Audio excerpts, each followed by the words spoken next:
Good evening, ladies and gentlemen. Welcome to the Foreign Correspondents Club of Thailand.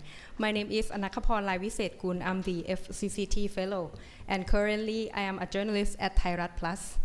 So I would like to welcome you all to the panel discussion about Manels. So what is Manel? Manels is the panel discussion, seminars, and conferences with all the speakers being men. So as you might notice that in Thailand, the government has made several pledges to tackle gender equality, and people nowadays are become more aware of gender diversity as well. But however, a lot of events that are happening right now and coming up are still Manels. Not only in Thailand, but this issue is happening in many countries all over the world.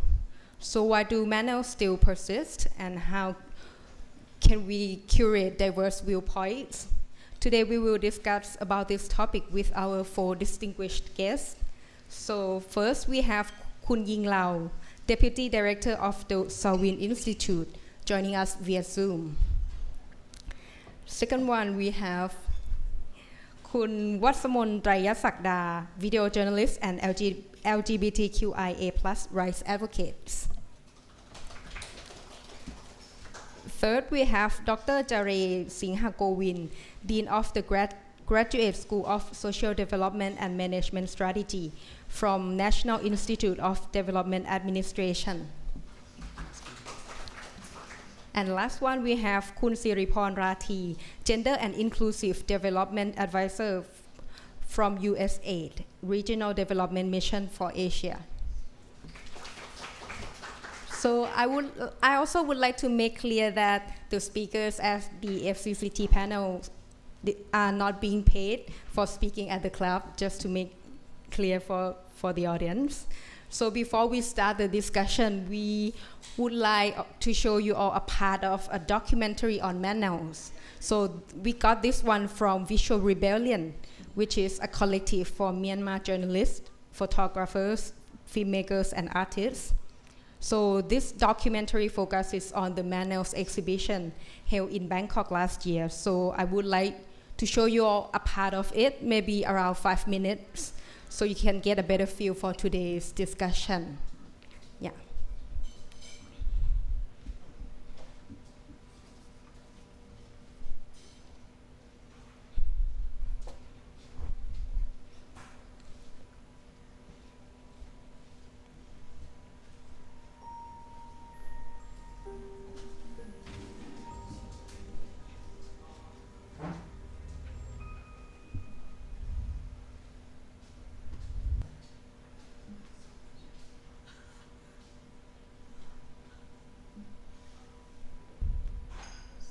Manels, it's not a word, it's not an, actually it's not a real word. Manels, it's referred to all male panels of all men.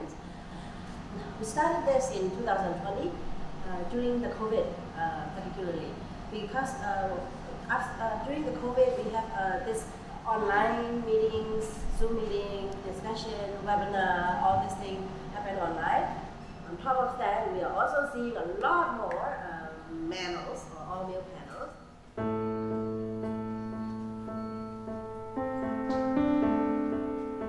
For me, this is the first time. This kind of exhibition, I've never been before, I never heard before. I think this is a very important one, very straightforward to call out. And I like the idea, reporting the excuses why we're not be there.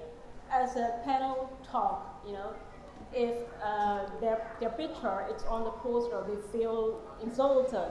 ซึ่งมันก็ประสบปัญหาคือเราก็รับรู้ประมาณนึงแต่ว่าพอมันมีข้อมูลเป็นตัวเลขชัดหรือตัวอย่างชัดอย่างเงี้ยมันก็ทำให้แบบว่ามันเห็นภาพชัดมากขึ้นหมายถึงว่าถ้าสมมติบางคนอาจจะไม่มองไม่เห็นเราคิดว่าในเทศกาลเนี้ยมันจะทำให้มองเห็นภาพชัดเมื่อมันมีตัวเลขหรือสถิติให้เห็นว่ามันเป็นแบบนั้นจริงๆแล้วมันมีคำกล่าวอ้างบางอย่างว่าทำไมถึงต้องเป็นผู้ชายอะไรเงี้ยซึ่งมีอยู่ในเทศกาลอยู่แล้วอะไรเงี้ย For me, being here is I feel really good. There's a lot of interest and a lot of people are coming to have a look at, and also the panel. And it was really great. I think the panelists were good and they were short to the point. These are the women voices are not included or recognized, even though in the past history of Burma's political movement, the struggles, women were always there participating and still continuing. So such an event is a very good awareness among the people and then also the general public. First, we were talking to our friends privately, on this thing, but then the Manels is too many. It's too many of them. We couldn't possibly reach out to all of them individually all the time. So I started to post on my Facebook post about Manels, and then with numbers of hashtags, hashtag shameful Manels, hashtag where are the women, hashtag patriarchy. So where are the women is one of the hashtags. The first time we announced the exhibition, it was a really long letter explaining what a Manels is, how we have collected it so far, and how many, and all this thing, like really long one. People don't really, read that much on social media. So how do we ask the question? How do we raise the issues in a really short and meaningful way, and that really sparked the public attention? Why are all the men always talking about all sort of issues that concern everyone? But the men, mostly also old, not even young men, So how do we show that? We decided that we could use because we will be displaying those manel posters in our exhibition anyway, so we can use the head of those men, talking head, I was okay, those talking head in our posters. Then in this poster you will see that all these different red dots, they are supposed to be women. So it's two things. One, we are not saying that this man need to be gone. We're saying that the women need to be included. So that's why we're not removing any of this men, but instead we are adding this red dot. This is where women are supposed to be, but they're not there. They're not invited. They're not being involved. Two, if you calculate this red dot along with also the where are the women, they will be a little bit more than 30% of this whole pictures. That's also referred to this call from the Women's League of Burma. We have been calling for a minimum of 30% gender quota in all level of decision-making process, in all level of political discussions and platforms and all of these things. And that's also represent a minimum of 30% as well. Yeah. Yeah, that's just a part of the documentary. So, as Kun YingLao is also here with us today, I would like to start off by asking Kun YingLao. Yes. So in the documentary, you mentioned that you started working on this exhibition in 2020. So during COVID-19, you saw that there are meetings and seminars online with a lot of men. So can you tell us more about your feelings at that time? So what really made you think that you have to do this? And why did you decide to hold the exhibition in Chiang Mai and Bangkok? Okay. Good evening, everyone. Thank you for the invitation, and thank you for being with our panel discussion today. I started this in 2020 October. I started hosting about Manels in October 2020, but I have been talking to a number of our friends and people in our network about why are there are always men in those seminars, conference, panel discussions, and all of this thing at an individual level. I have never really been on calling out or pointing out on Facebook, but I started doing it because just to remind us, I'm sure it's still very fresh in our memories. 2020 is the year of COVID, so global pandemic. Because of that, we all end up working from home, and many of our activities that used to be carried out on in person at different venues are now happening online. And all these different actors and organizations are using social media platform as well as online, like Zoom and many other platforms to conduct trainings, seminars, public talk, and panel discussion and such. That's one incident. That's one given situation, circumstances. The second one is during the year 2020, we also have general election coming up in Burma. For that reason, all these organizations involved in political processes, democratic processes in Burma are doing a lot of public education as well as public talk, analysis. This is, we're talking about all these different organizations as well as media. Analysis on the current, on the trend of the different political parties and all of these things. At the same time, political parties are also doing a lot of their campaign activities online. For that reason, the Manels event, all males, the public events that involve only male speakers are a lot more visible to me and to the society than before. Before, most of the event happened in person, so it's not always visible. We can only see it when we join the event in person. But now it's become a lot more visible. So for that reason, that's one. Another one is during that time, there have been a series of peace building process. And as part of the process, there have been a Union Peace Conference. The Union Peace Conference has also adopted 6-point principles on promoting gender equality in 2019. So in 2019, 6-point principle on gender equality was adopted. And given the circumstances, even though despite the principle, nothing changed. We continue to see all of these things. For that reason, I started to formally post it on Facebook with collections of all these different Manels and calling out the men who are in the Manels, as well as calling out the women who are in the same community with those men and asking what are they doing, what is going on, what is happening. Simply put, where are the women in your community? Where are the women who can speak about the issues within your community? Because we know that not only men, but women also have their own perspective and the ability to contribute. So why did you decide to hold the exhibition in Bangkok and Chiang Mai?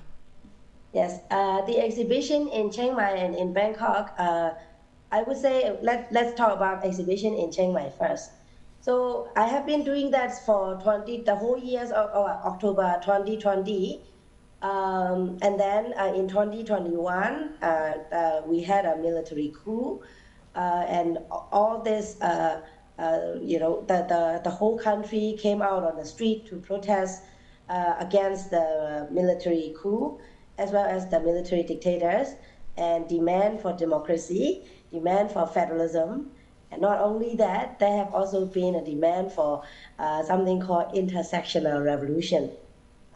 Intersectional revolution as in, we don't just want to end military dictators. We want to end all forms of dictators, including authoritarianism, one-party system, and any other sorts of forms of oppressions, including patriarchy. So that has been a call from the Spring Revolution itself. And we also, globally, we also witnessed that the protest against the coup was not carried out only by men. We also see that women were also at the forefront of this protest and mobilizing and organizing the public and doing all of these things. We know that many of those women were imprisoned, and we are aware of the numbers of political prisoners who are women. And we are aware that a lot of women also joined the armed resistance in the jungle. And we are aware that a lot of women also fled the country in order to be able to continue this pro-democracy work. We are aware of all of those things, yet we continue to see Manels in all of those events speaking about Burma's Spring Revolution, speaking about our resistance movement, speaking about federalism, speaking about democracy, speaking about humanitarian crisis. Particularly, what bothered me most is that statistically speaking, we also know that women are at the forefront of humanitarian crisis responses team effort. Health organizations, women organizations, refugees committee, education, all of those things, many of them are led by women. And yet, still, we are not seeing women in those different events speaking and raising awareness and advocating for different things in our context. I continue to call people out. That's when I was faced with, I would say, criticism and also pushback from our own movement, saying that our most important task at the moment is to fight the military dictators. Once the military dictators is gone, then we can talk about any other issues. We shouldn't be talking about this. And another thing is, some people are also pointed out to me that why are you so bothered by this one? It's not that many. It only happen occasionally. But I know for a fact that it does not happen occasionally. It happens too often. Even if it's only happened once a year, I think it's also something we need to be calling this out because it's inappropriate. For that reason, I thought if we are able to showcase, display all this different data, sample data that I have collected over the years, it could maybe bring attention to our movement, to the public, and also start a conversation about fighting patriarchy, ending patriarchy. Because what we believe is that patriarchy is what fuel the militarism in our country, and we also see that the militarization is the root cause of the civil war and the conflict in our country. If we want to end military rule, if we want democracy, we must every day fight patriarchy. And ending Manels is one way of fighting patriarchy. These are the reasons why we decided to do the exhibition. Of course, because we are not able to do this kind of activities inside our country anymore, we are lucky we are able to do to raise awareness, this kind of event in Chiang Mai that coincide with International Women's Day in 2023. Because of the attention and the issues that we have raised, we also see more interest from international community, diplomatic community, as well as our alliance and network based in Bangkok. So we are also lucky to have our partners, C Junction at BACC, to host us to do the same exhibition in Bangkok. Thank you. Thank you so much. So Kun YingLao already explained the Manel situation in Myanmar. So next I would like to discuss about this issue in Thailand. So I would like to ask our panelists, so do you see the same situation in panel discussions happening in Thailand? Like, how do you see gender balance and representation of women and minority groups in panel discussions? We can start with Kun Siriporn. Hi. My name is Siriporn. So nice to be here. Well, I work, on advancing gender equality and women's empowerment. So in most meetings that I went to, most of the panels are women, and if we organize the event ourselves, we try to be very cautious, very sensitive about who to invite, not just about having men and women sitting together, being on a panel, but also consider the diversity in the sense of, different in the socio-economic status, disability status, the race, ethnicity, and other intersectionality angles. But, that I'm speaking through my own lens and bubble, right?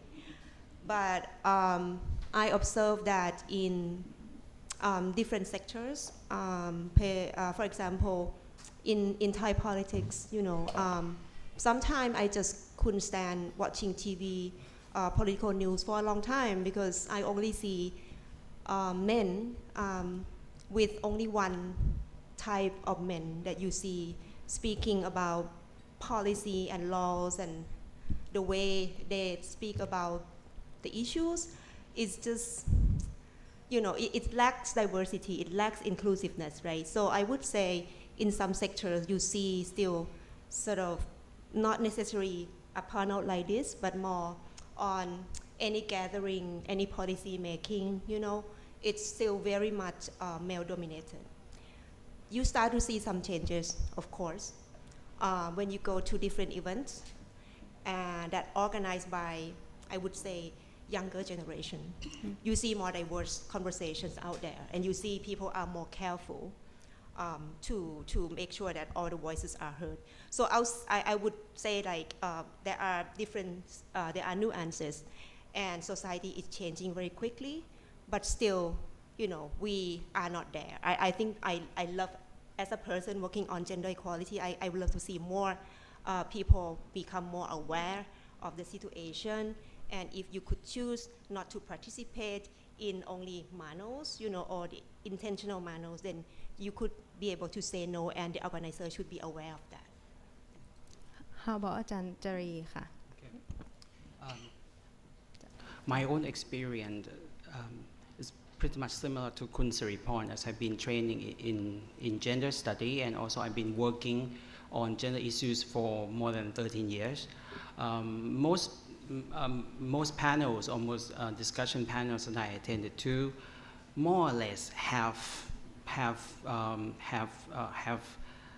balanced gender ratio. But of course, in some sectors, particularly, I would probably say, the security issues, or sometimes when I attend meeting with government officials, sometimes majority of attendees are male, and even though nowadays we see changes, particularly in government sectors. We have seen the promotion of female secretary generals in many ministries in Thailand, and also now we just have the first female Muslim governor of Pattani. So things change quickly, but of course, one thing that I like to bring your attention to is, even though these ban on Manels is about representation, is about equal or balanced representation between genders. But what I like to make sure that even though we have these balanced representation of genders, but the actual discussion or the issues of gender equality is being addressed or not. I think that's more important. If you watch news shows these days, particularly news shows in Thailand, most television channels employ both male and female news anchors. But you can see for sure evidence that male news anchors play more important role than the female ones. And most of the time, the topics that news female anchors cover or have more direct involvement tend to be social welfare, health, education, but men are assigned on more important topics such as politics, economics. Even though now we have academics or female experts on these issues, so it's also up to the organizers of these panels to try harder to invite balanced representation of gender experts. So how about คุณวัสมนค่ะ Okay. First, I have to apologize that I might be coughing there and there because a bit under weather and a lot of pollution happening here. So my experience might be a bit different. I work in journalism and I have been working as a photographer. I have been also doing like event photography as well. So a lot of time I might see the panel through the eye of like audience or participate.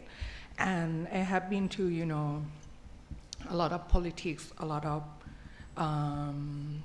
economic, talking about so many things. And in the past 10 years, I agree with another panelist that there are have been change.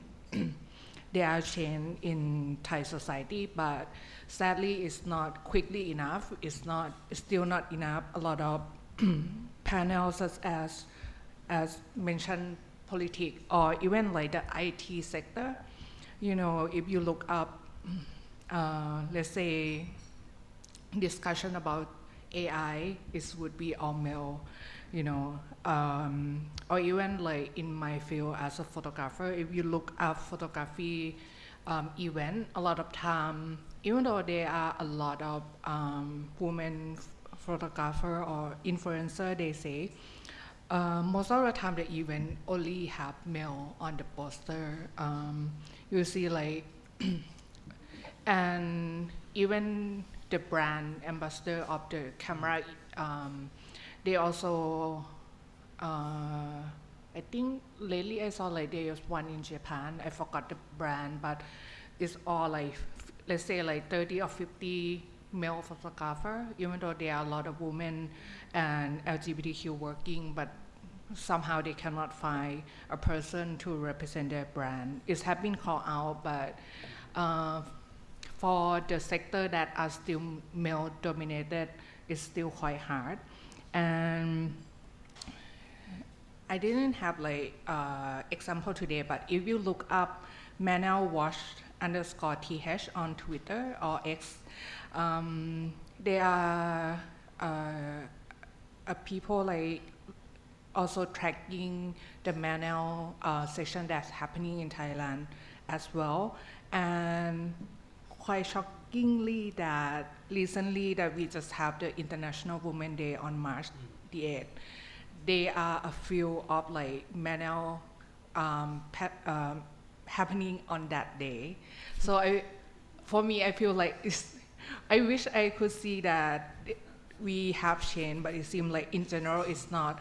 And I think this kind of panel also still reflect and represent how Thai society in general is still very patriarchal society, very binary as well, and very reflect how we take hierarchy very seriously, because a lot of time if you go to like political event, you go to, as Ajahn Jaray mentioned, like security, a lot of time they invite people from their seniority, not because of their expert.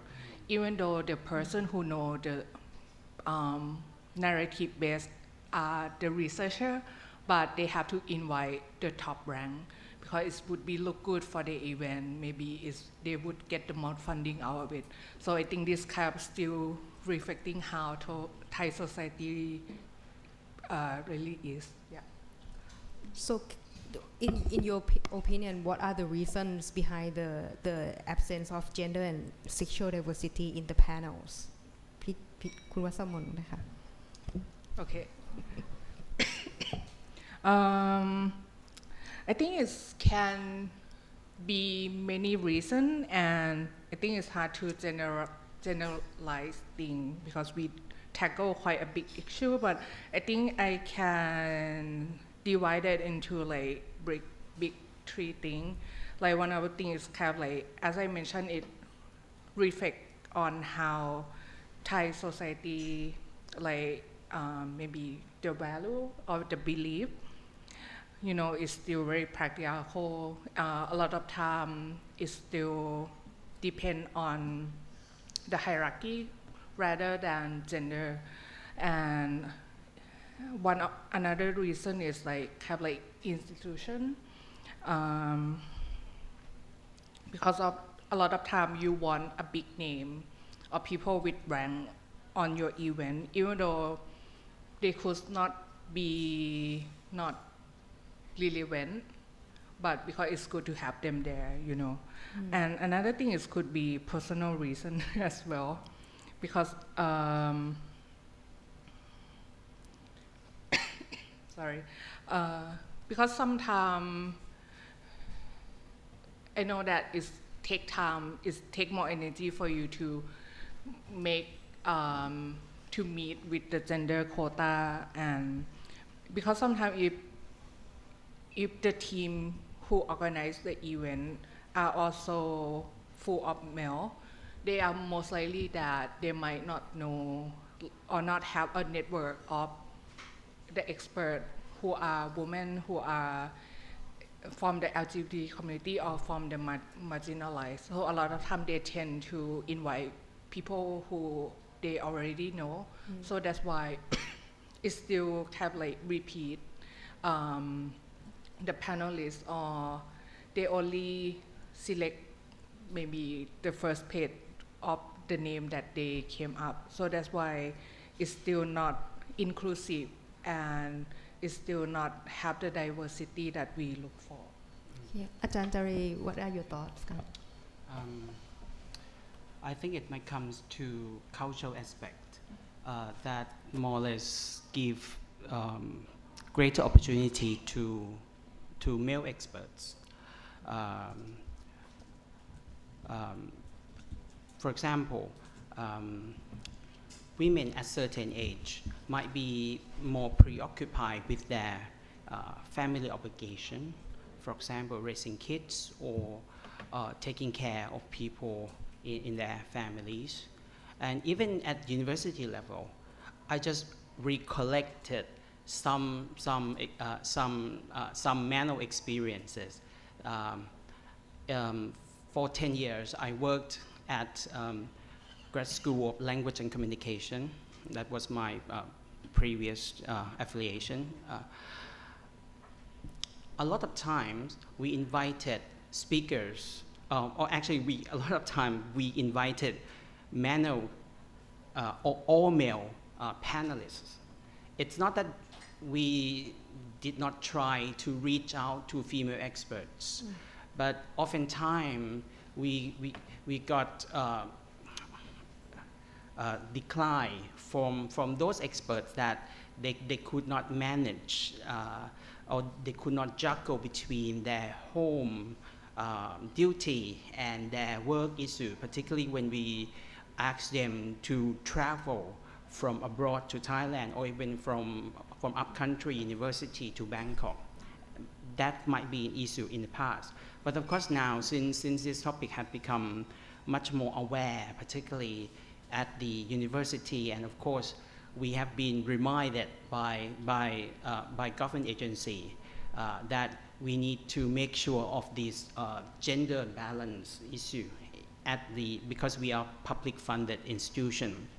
So now when we try to organize public panels, we would try to make sure that we have both gender representation. But when it comes to gender topics, sometimes what I find, for example, yesterday I organized focus groups on gender equality attitudes in family with Department of Women Affairs and Family Development Department. I can say that 99% of participants to the focus group were women.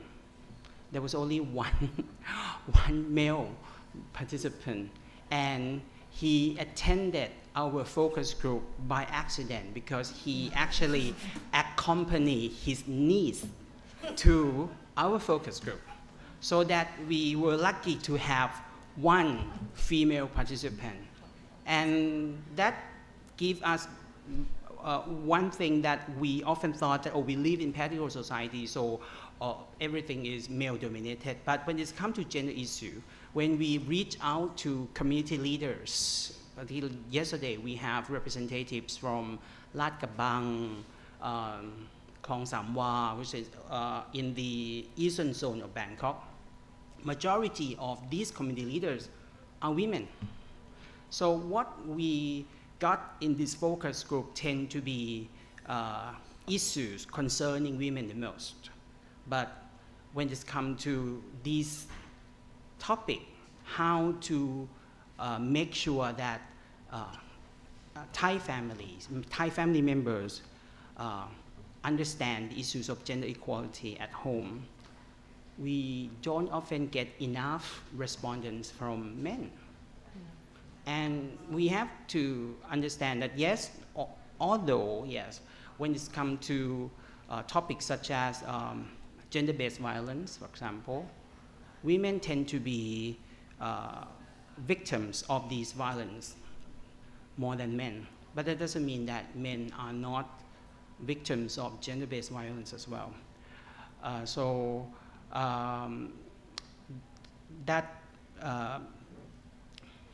echoes what I said earlier, that it's not just issues of representation, but whether gender equality issue has been addressed or not. Okay. So next question for Kun Siriporn. So some research shows that women are more likely to be invited as guest speakers when other women are organizers. What do you think about these findings? Well, I don't have the evidence to support my response. But this question brings me to think about, I think part of the reason, and it links to the previous question as well, still, it's more like we have special place for women, and it has to be special place for women only, right? While the rest of the world, is male-dominated and they can talk about anything, but we need special place for women because they feel more safe to be there. So it's like, really, can we challenge this system a little bit better? So I would say yes, in some instance, if the organizers are women and they connect each other through their own networks, the chance of women being invited to the event is higher, right? But it shouldn't be the case that because women know women and then we should have just women gathering, right?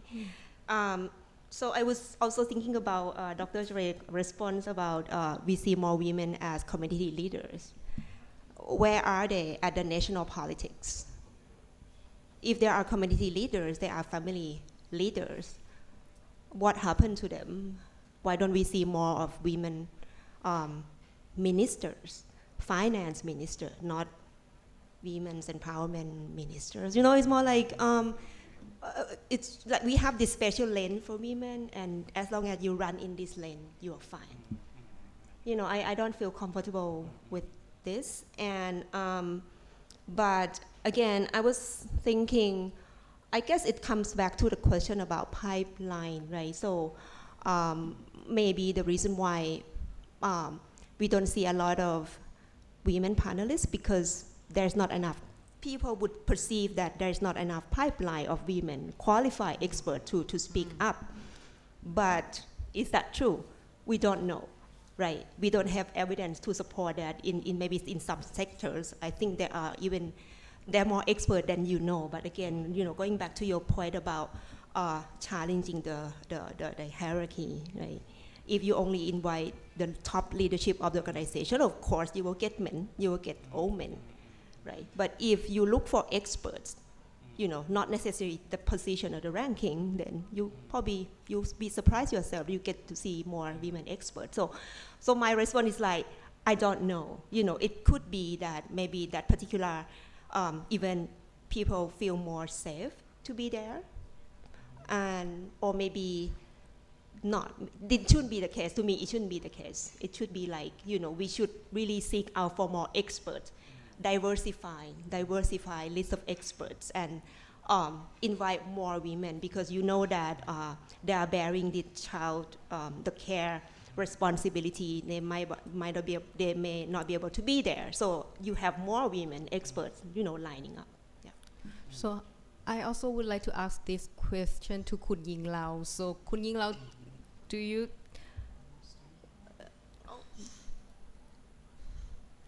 So what do you think about the findings that women are more likely to be invited when women are the organizers?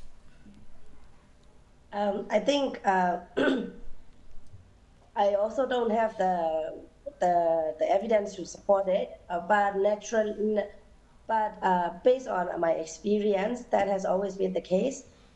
Even at a personal level, when I have been invited to those events, the events are organized by women. Even if it is the organization itself is not women organizations, the person reaching out to me is usually women.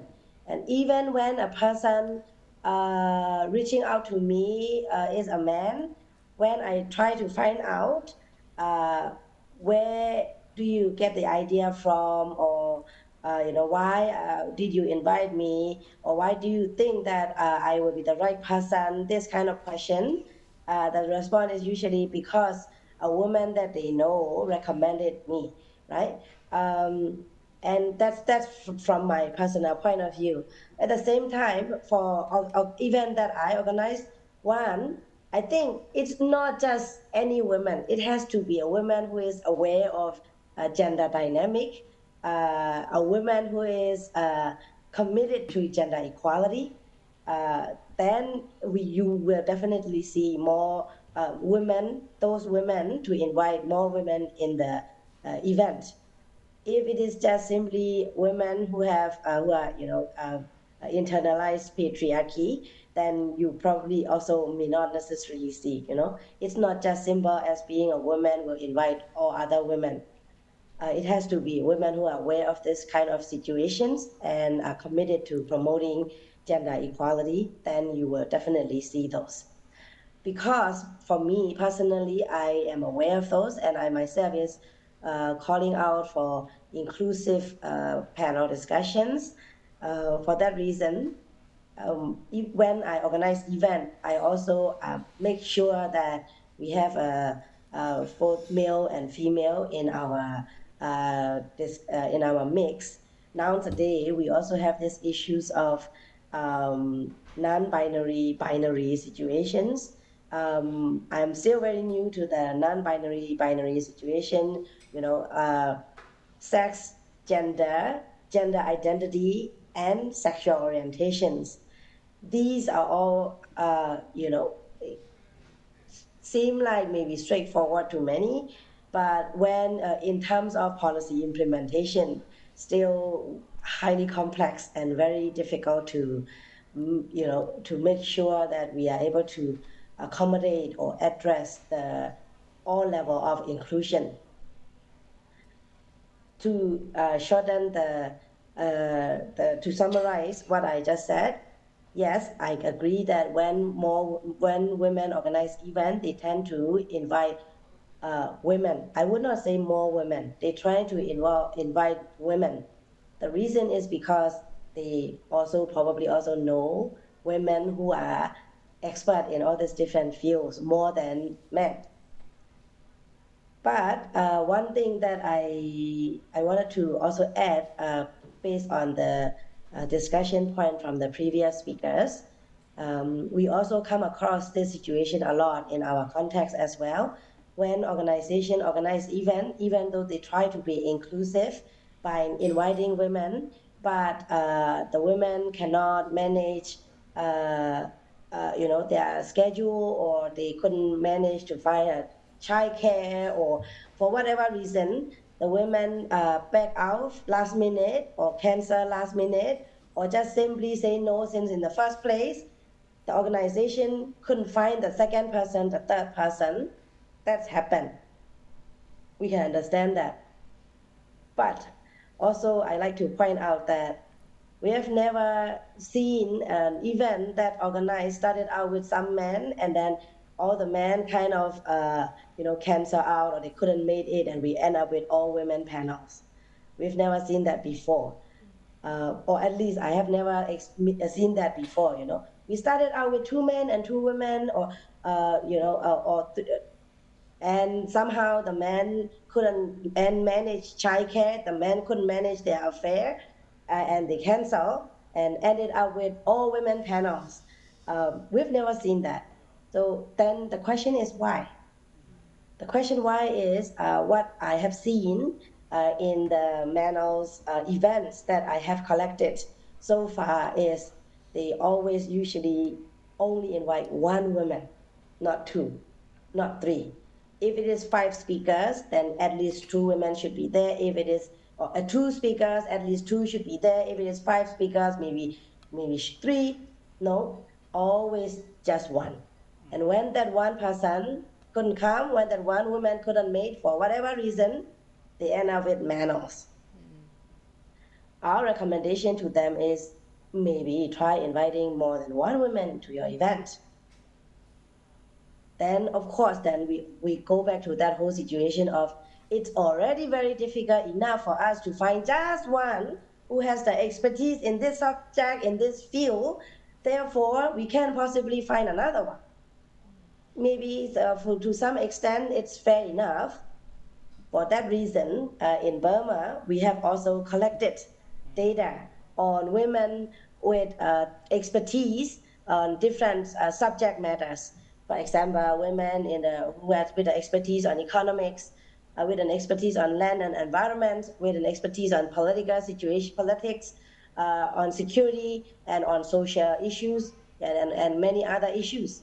And those women are also from various backgrounds in terms of where they are based. They're based in different parts of the country. They're representing different ethnic groups. They're representing different political groups. We have done those research, and we have actually made the list public.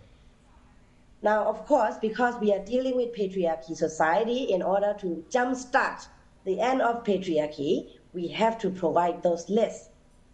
I also wanted to take this opportunity to point out that those organizations that invite all male to their events, that have organized many Manels, they never needed a list of male experts on any topics. Somehow they managed to find it, but then we actually need to provide them with a list of female experts on all these different topics. That in and out of itself is already a double standard, it's a double burden, and that's patriarchy. Thank you so much. So as we mentioned that there are still Manels happening in Thailand, so I would like to ask our panelists, like, to what extent do you think that Thai people are aware of this issue? So we can start with Kun Watsamon. Well, I wish I could say like people are aware, but I think in general like people still are not aware of this issue, even though it's not that sorry, not just only the term itself, but I think one of the things we have to consider is the Thai context is that our cultural context is that we have like as I mentioned, is the hierarchical society. So a lot of time, even though you are in the audience, you see the manel happening in front of you, but then because you might be younger than people on the panel list, or you might rank lower, you would not say anything during the Q&A session, or you would not point it out, or you're a bit afraid to tweet it out that, oh, I'm at the manel again, something like that. Because we have this kind of like cultural value, and we have this thing called like saving face. But I think maybe in the West it might be different. Maybe the participant would like stand up during Q&A and point out that this like all male panel. So we still have this on repeat, and a lot of time, as I mentioned, we even though the organization might be women, but because of maybe the order or they have the agenda that they have to have people with the high rank, and they end up with the manel, and they will be like, oh, we cannot find because we don't have the woman at a certain rank to speak on the panel, something like that. So, and then, but I think, as mentioned by the another speaker before that, I think younger generation are a bit more active and more aware because they want to see. I think it could be that because they grow up with different kind of media, they see more diverse representation on the media. So I think it's kind of like carry with them that whatever space that they go, whether it's like the seminar in the classroom or maybe the panelists that they come across, they might try to be more diverse because they grow up with different kind of like image that they have seen.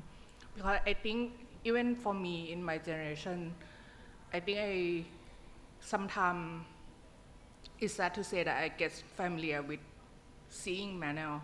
Like it's so quite usual for us to see 5 men sitting in front of on the TV. It's usual for us, but I think for a younger generation, they was like, no, it's not. Like they trying to make a change and they trying to be more diverse. But I think up in national level or even more in general, bigger society like outside of Bangkok, I think it's still not the case. I think as Jaray mentioned, I think it's one of the most easy examples. Turn on the TV and you still see that 99% of the news is still led by male. Even though some of the program they have like 5 people sitting, but the central would always be male and they are the one who take the lead. So I think that is the image that translates into like classroom and panel and stuff. And I think people have been trying to comment about this representation on the TV. Even then, they still set aside that, oh, it's always how is it in Thai society, and they was like, you have to get used to it, and they not going to change. Yeah. How about อาจารย์ Jaray ค่ะ Okay. As I said earlier, that Thai people, particularly young generation, they are more familiar with this issue, and oftentimes people take gender equality for granted. They often think that by having women being in the room or being in the panel means gender equality, but oftentimes the issues of gender equality isn't being addressed at all. And one thing that I like to point out is not limited to public discussion panels, but I like to point out to the pop cultural industry. You can see nowadays that even adverts, cosmetic adverts for women now, they are being portrayed or being represented by male idols. Particularly cosmetics or items for young female consumers. You can check out those. I'm not sure we can mention names, but for example, some programs targeting young female audience. Oftentimes they use male idols as brand ambassadors or as product endorsers. Even those products are targeted to female consumers. And this has become norm now in Thailand for the past, I can say, for the past 5 years. Even on the one hand, we think that this is the empowerment of women. This is the transformation from male guests to female guests. But on the contrary, this is the more or less the emphasis that masculinity has more value than femininity. In other words, it is the reproduction of patriarchal devaluation of femininity in conjunction with capitalism. In some of the theses and dissertation that I happen to be the panelist, I think now they use the term capitalist patriarchy. And this is more scary than, than Manels, because this happened right in front of our eyes and informally. And when this happens every day, we think that, oh, this is normal. And from normalization lead to naturalization. So how about คุณสิริพรค่ะ I can't go on forever, but I know that we have very limited time, so I'll just pick a couple points. I think the awareness is low.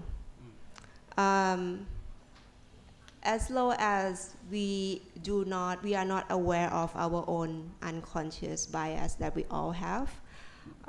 So if the perception is the sectors that women panelists are expected to be seen are fashion, while now these days we see more gender diverse individuals in this industry, food, sort of lifestyle, care, and the rest are meant to be for men. So you are not aware that, oh, what you see when you turn on TV, you see all men, they look very alike, very same age, same background, and you are not aware that this is not okay, right? So I would say the awareness is low. But the good news is, once you are aware, you get very frustrated every time you see this, and change is happening. So the younger generation, I think, they are more aware, they are more cautious of this, but whether or not it turns into substantive equality, gender equality or not, we don't know. It's a good start, I would say. And what else I want to say? You spoke of the pop culture, and I happen to live in the same house as a teenager, right? And she's a fan of Japanese manga. The Japanese. It's not cartoon, it's manga, right? And so those key opinions, those artists who make a living by writing this manga for generations, they send out message of portraying women as supportive roles, supportive roles. And the way they draw women, you can imagine this very sexy balloon shape, and they all do these sexy things, and what they do is only support men. So it bothers them. It bothers this younger generation a lot, and they start to question this, and they turn into a newer artist. So change is happening. It's not fast enough, but it's happening. For Kun YingLao, as you have been working in Thailand and in Myanmar as well, to what extent do you think that Thai people, or maybe people in Myanmar as well, are aware of this Manel situation? I think at least for Burma Manels Watch and the work that I have been doing so far, mostly to raise awareness about this within the, I would say, politically active communities. Not even to the public or to the general public, to ordinary citizens yet. Not to mention any of the film industry, entertainment industry, or even in the business sector. The work that we have been doing mostly focus on the politically active communities, pro-democracy movement to mention specifically. So for that reason, if we look at it just within the pro-democracy movement, the word Manels has become highly aware by many actors, and in many situations, many organizations, many contexts, for the time being, people start to remind each other to make sure that they include a woman in their panels. Otherwise, they will be included in our list and they will be exhibited at some point in the future. I find this as a progress, but I want to echo on what Ajahn before me has mentioned. Just because women are being included on a panel now does not automatically address gender equality. Also does not automatically, truly represent women voice or different of voices or opinion if the women themselves continue to echo on patriarchy and other similar point of views with the dominated groups of the society. So to recap, for us, at least for our target group, the awareness is very high. And on top of that, we are also able to, we have some cases where student union issued a statement on International Women's Day, pledging that they will no longer organize Manels, that they will no longer participated in one, and that they will no longer stream any of the all males event on their platform, right? This is some kind of pledge that we have received since the exhibition.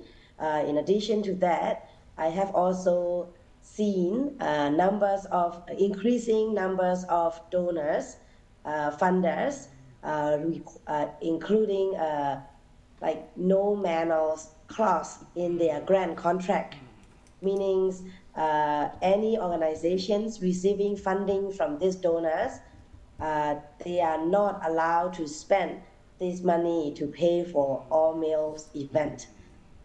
These kind of things are happening, so we are seeing that. But of course, I think translating this into societal-wise changes and transformation, it's going to be a very, very long way to go.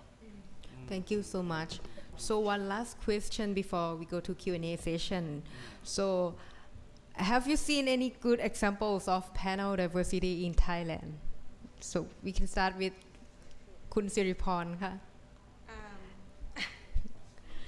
Yes, as I said, I work in the sector, so yeah, we try to be very sensitive and to be a role model. So make sure that you, as I said, try to, how you get to invite us here in the first place? You use your inner circle, you use your contacts, and your contacts contact your contacts, right?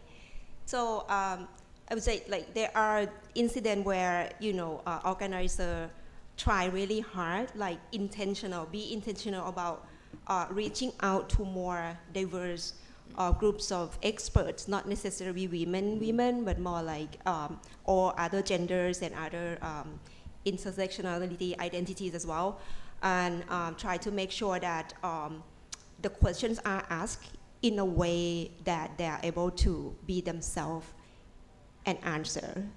And there are incidents that there were some examples of some male panel not accepting to be in the all-male panel because of this reason, right? We saw that in Thailand happening already.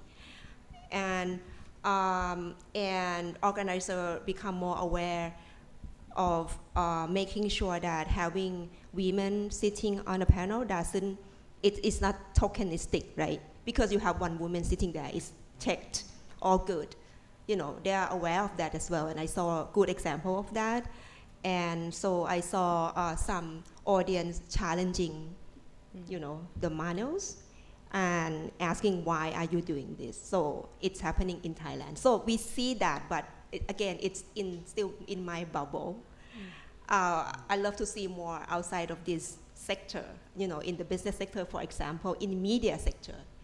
Huge deal to educate more general public about these issues.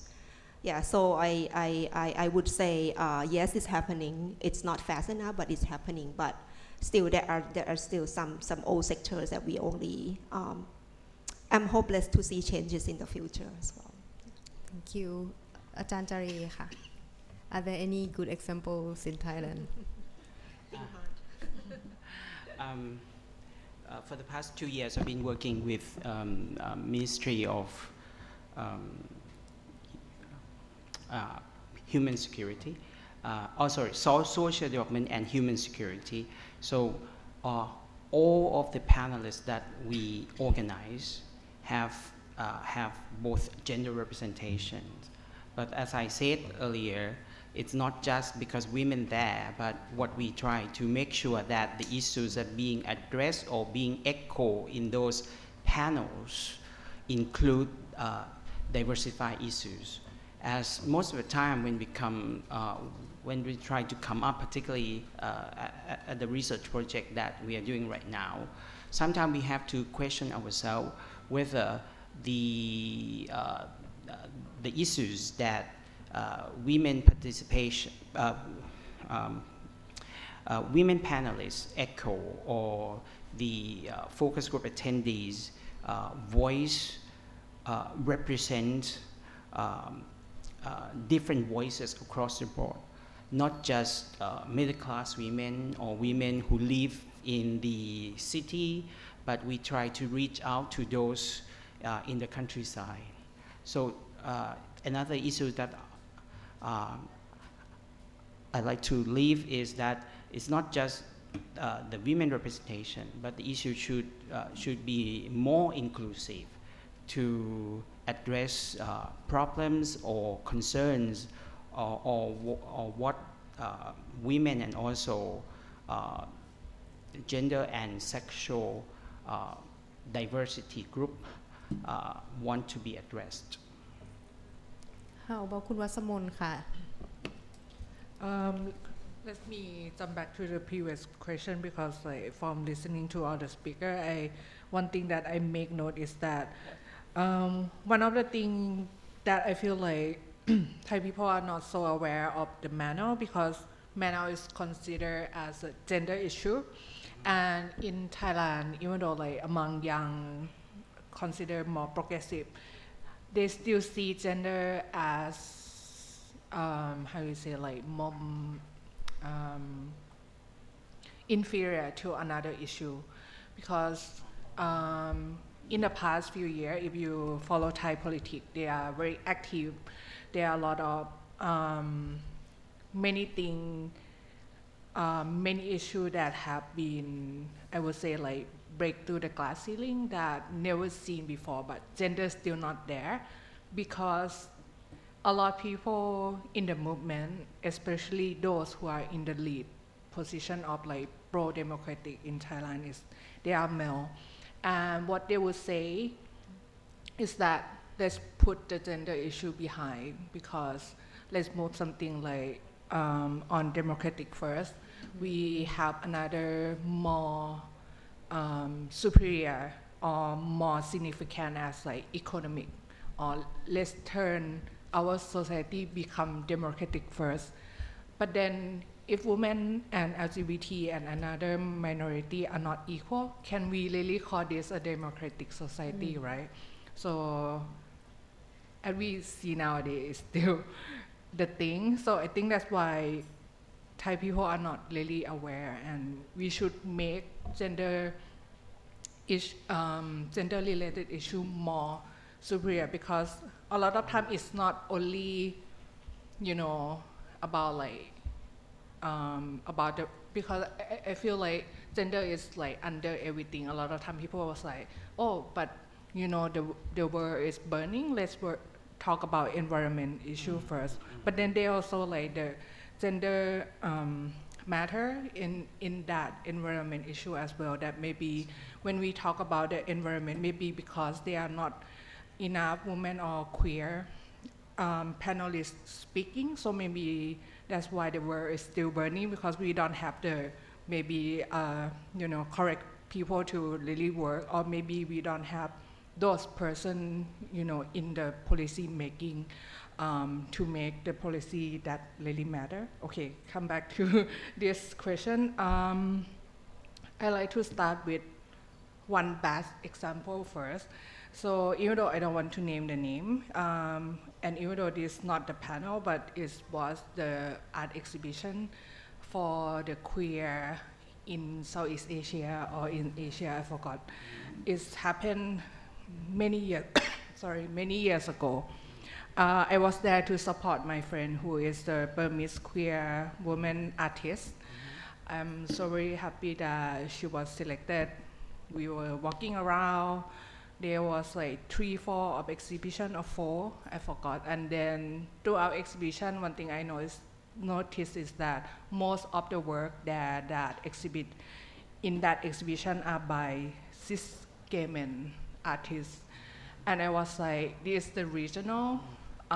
We talk about 10 countries with, I don't know, 100 million people and so many queer artists. And there were a talk afterward. And then there's a curator who are both, if I remember correctly, like both male and female. I don't know about their sexuality, but I also one of those who pointed out that I wish that there would be more diversity since they say this is LGBTQ art exhibition. And they was like, well, we have been trying. And I was like, this 10 countries and so many queer artists. And I was like, and I told them that if you ask me right now, I can give you at least like 5 names of the queer women artists from the region. I feel like they should try harder, yeah.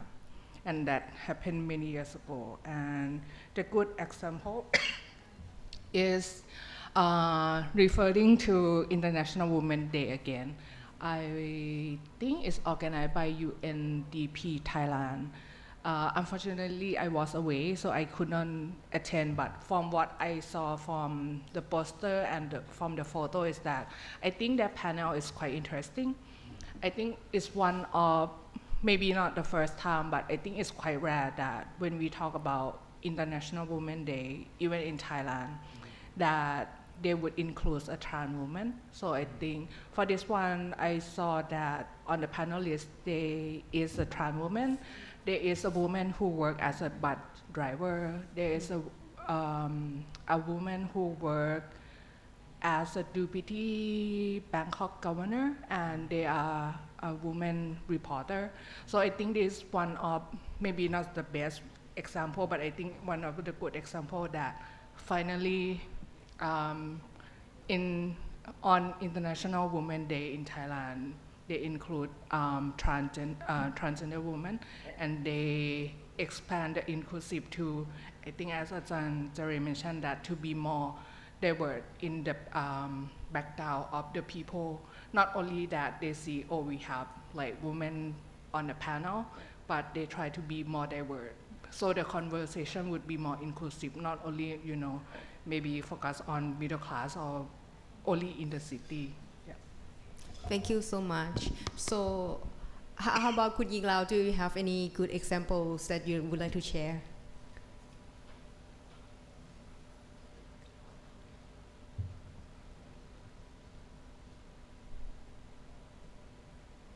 Not recently, but I would say that in the past there have been some, particularly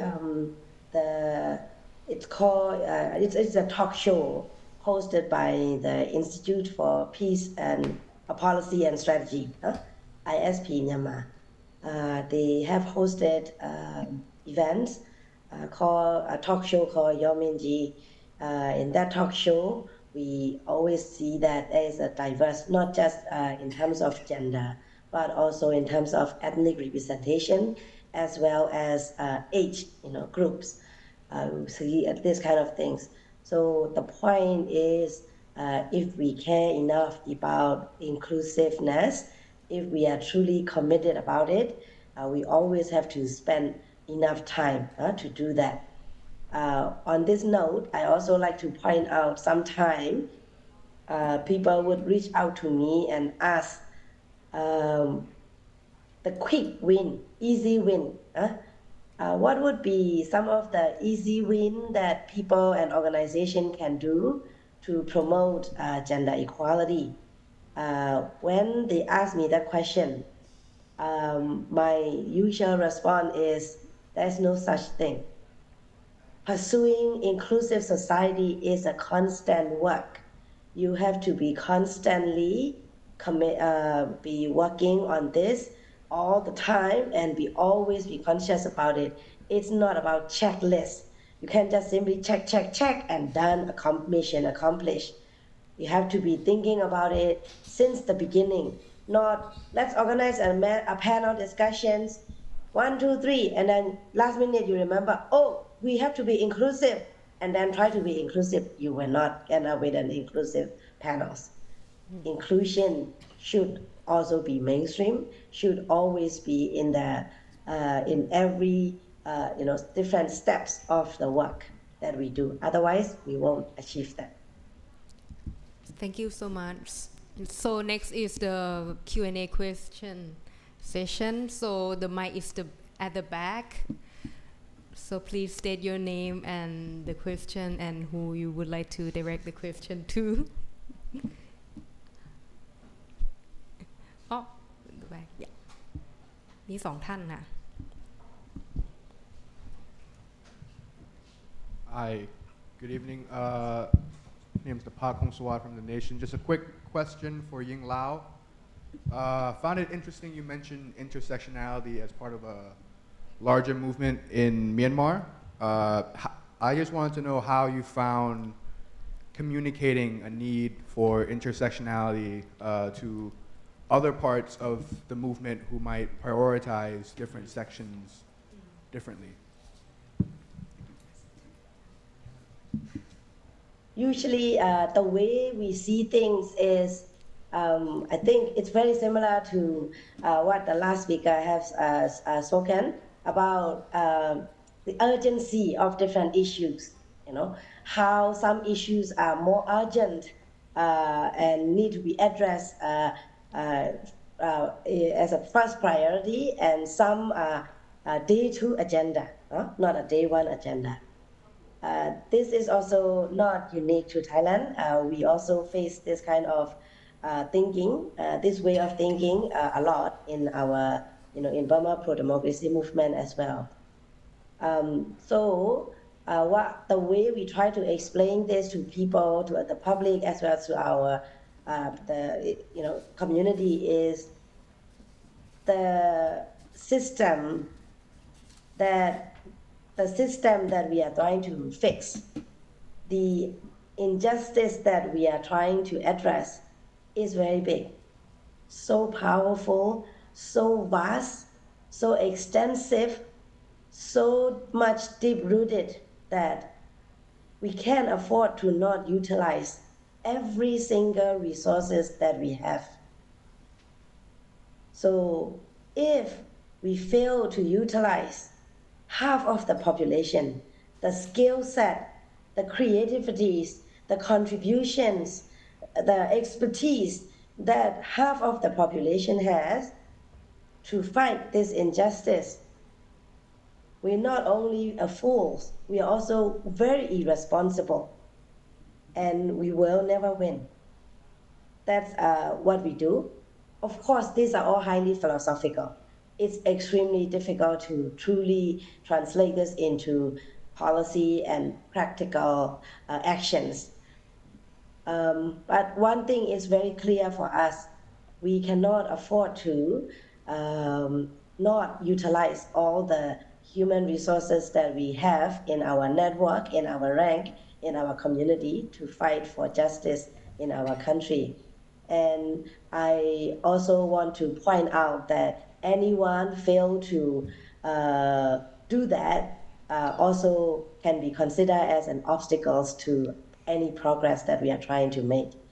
Now, of course, when we talk about intersectionality, obviously it's not just about gender, it's not just about political ideologies, it's all about religion, or I would say religious tolerance. That part is still very sensitive issues to address in our country. As you are aware, we have been also dealing with the possible genocide against the Rohingyas population in our country, and this kind of conversation are still very difficult to have.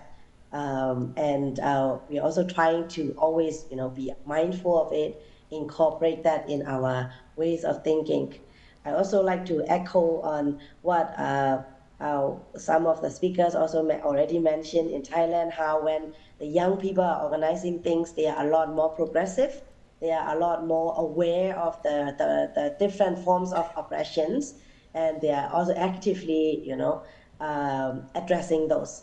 And we can also see similar situation in our country as well. Many of the activities organized by young generations tends to be a lot more progressive, and this also we also point out to our to the elders generation as well. Thank you. So we have last question.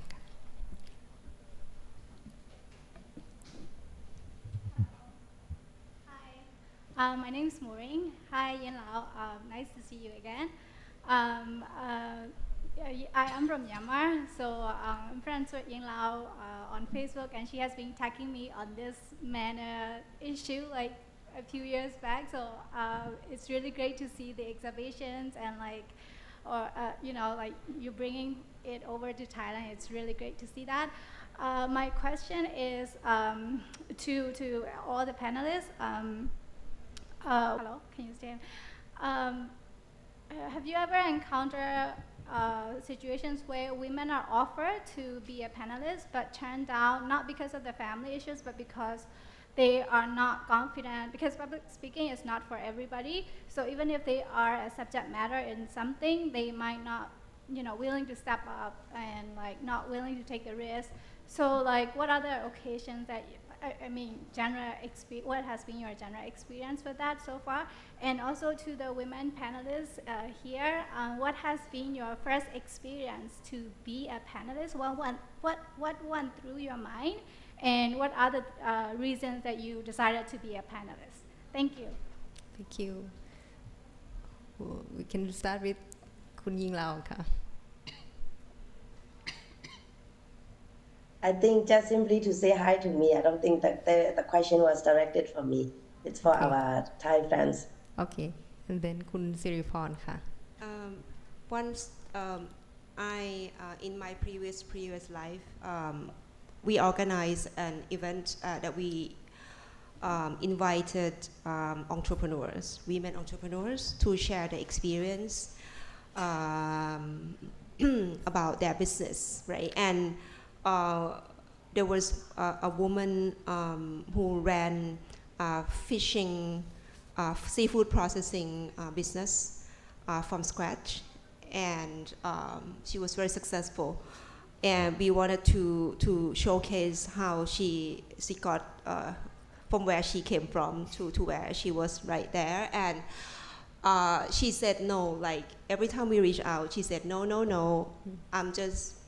I can't do public speaking. I don't speak English, and can I just go like dress up the way I dress, because I do this prawn peeling, seafood processing all day long, right? I mean, I don't belong in that hotel.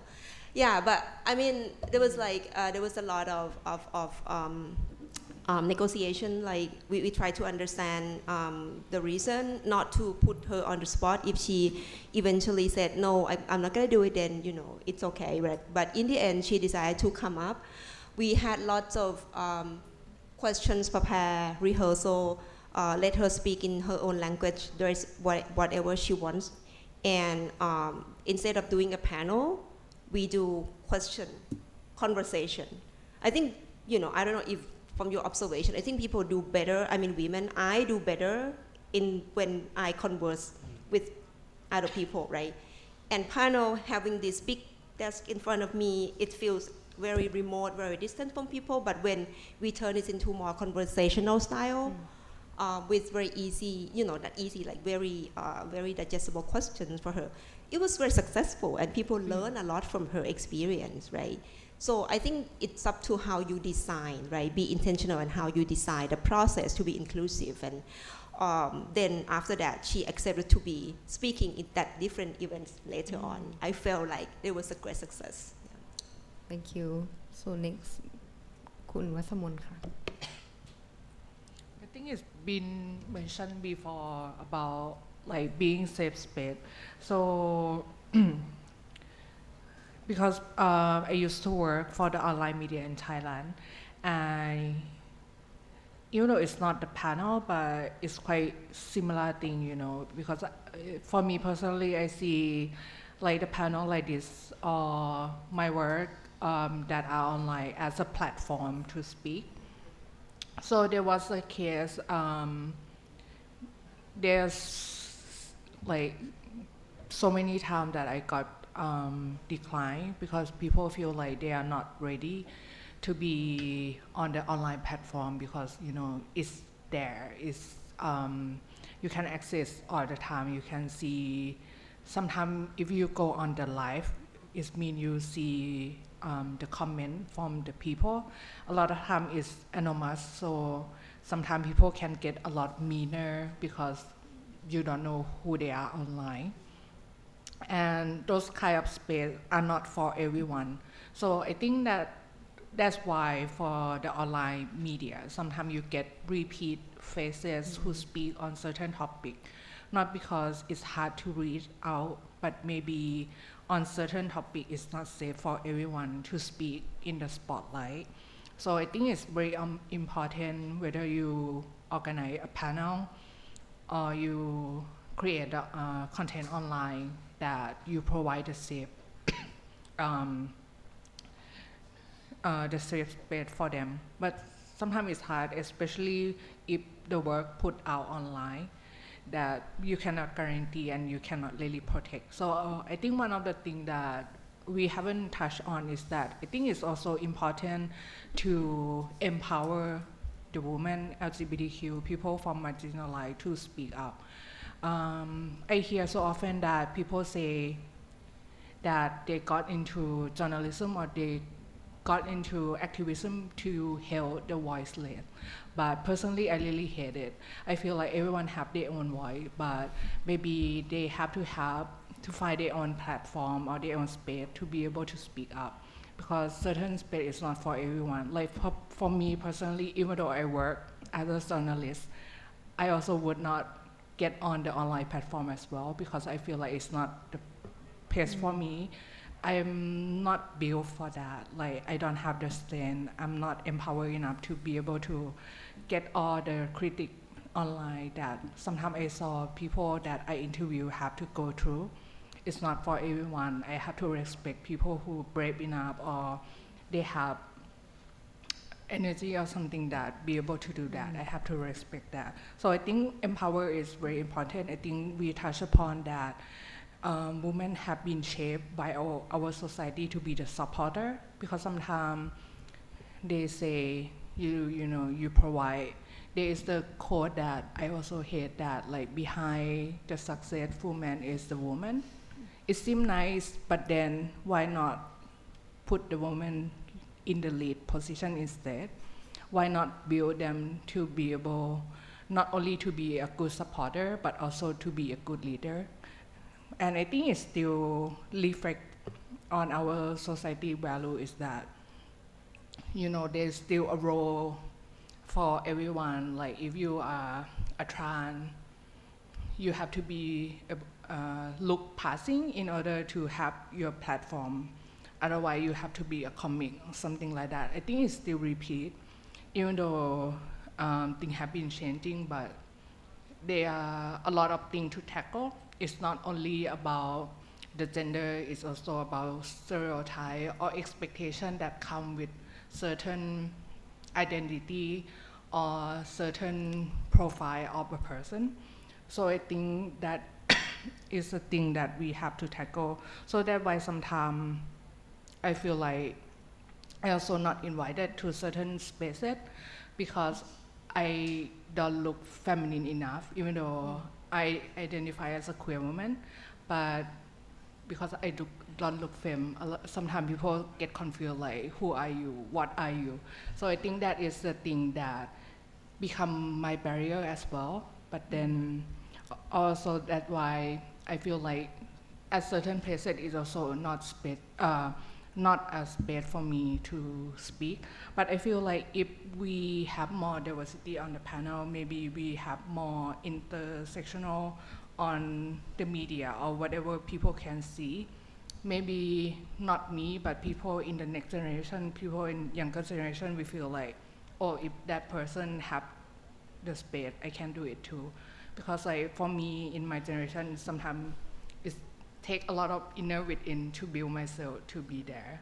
So I think that empowerment is maybe next thing to tackle in order to create more diverse and inclusive panel. Yeah. So last, I would like to hear from Ajahn Jaray. From lessons and also from the Women Leadership Development Program, we have to use both options. One is empowerment, and the other is affirmative action. Or maybe it's time to talk about women quota. The example that I took is actually come from Indonesia leadership development. I went to Bali last year attending the political seminar something, and then there were a group of master students presenting this women leadership program. And if you look at the statistics, comparing to Thailand, Indonesia managed to get the number of women politicians up to 24%, while Thailand now is slightly 20%.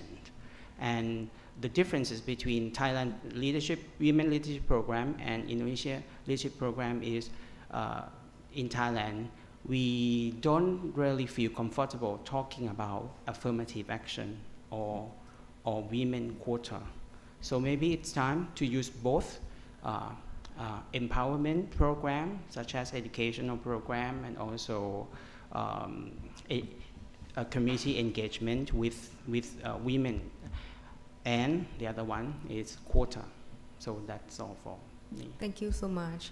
So I think we are a little bit over time. So yeah, that was very interesting discussion, and I think we can continue discussing this topic later on.